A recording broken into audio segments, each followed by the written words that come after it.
Good afternoon, guys. Welcome back to the channel. And if you're new to the channel, a big welcome. Here Cruising the South, we share with you guys all the awesome places we go with the boat, but also all the services, problems, and solutions we come across. So today's episode is gonna be a quick episode.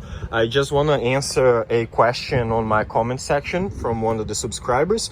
He asked me for an update on my electric circulating water pump for the generator. I'm actually on the middle of a couple of things right now. I'm changing my ignition coil and points. I'm doing a full service on her right now. But today I just want to talk about that pump real quick. I haven't used it all that much, right? Like I only have used it for, I think I went out 4 times, 3 days each, you know, so I haven't put that many hours on it. But as of right now, it's working perfect. Which one thing that I wanted to mention is that this is a March pump, right? So it's a little bit more expensive than that one. See, I had a heat exchanger. I mean, not a heat exchanger, a water heater right there. So that's why, you know, I have to paint that, but never mind that. I have, you know, this is a March pump, so it's a little bit more money than that pump. And so I kind of wish I had bought a March pump because that one runs reasonably hotter than this one. And that one runs at 5 gallons per minute, right? Which it's exactly what the pump that was on the generator used to push. So everything, you know, at least as water flow goes, you know, the 5 gallons per minute should be perfect.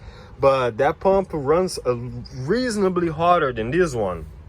So what I have done though is put my exhaust, you know, when I have the blowers on, I put the exhaust hose right in front of it. So that kind of helps take some of that heat out, right? But other than that, everything be working great. You can't really complain. She doesn't steam or anything, you know, even though the pump, I can touch it, it's just like warm to the touch. It doesn't really hurt, you know, anything, like it doesn't make steam or anything.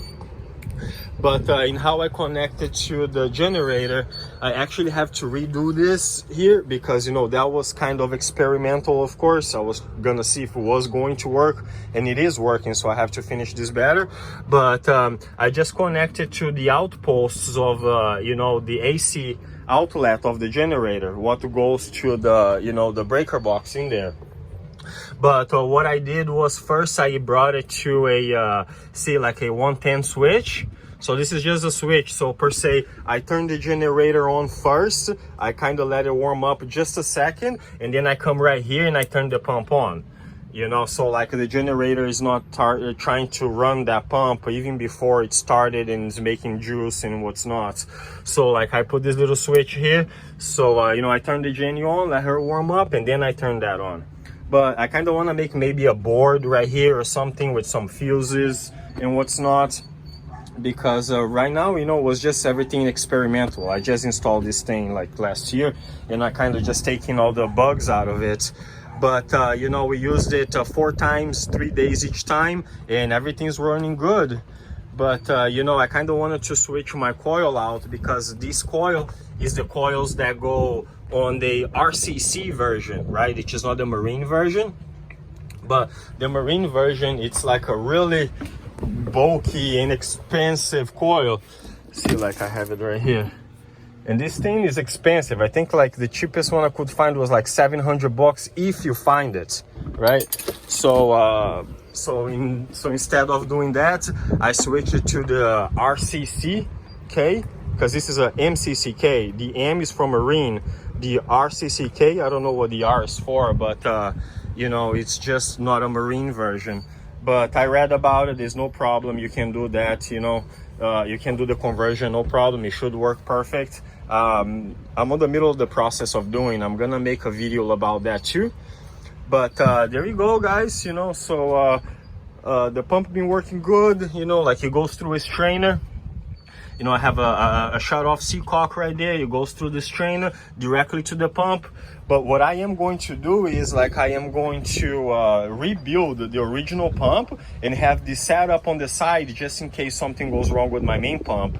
So, you know, I have 2 systems ready to work at any time. You know, because every time you go out, something wants to go bad, right? So if you have spare parts, is the way to go. And you know, the other pump sat here, so all I had to do was buy a smaller belt that went straight to the circulating pump for the antifreeze, and that was really easy, just bada bing bada boom. And I shortened the intake hose, because before, you know, the intake hose used to come around and you go to the pump here. Now it's a short track to that pump there. So like I had cut that a little bit, but actually no, I put a smaller hose. I saved the hose that would go all the way to here. So, you know, like I said, I have 2 pump setups. If I have to switch it at any point, I can. But there you go, guys, just a quick update, just answering a question on the comment section. If you guys have any questions too, post it on the channel. I'll do my best to reply for every comment.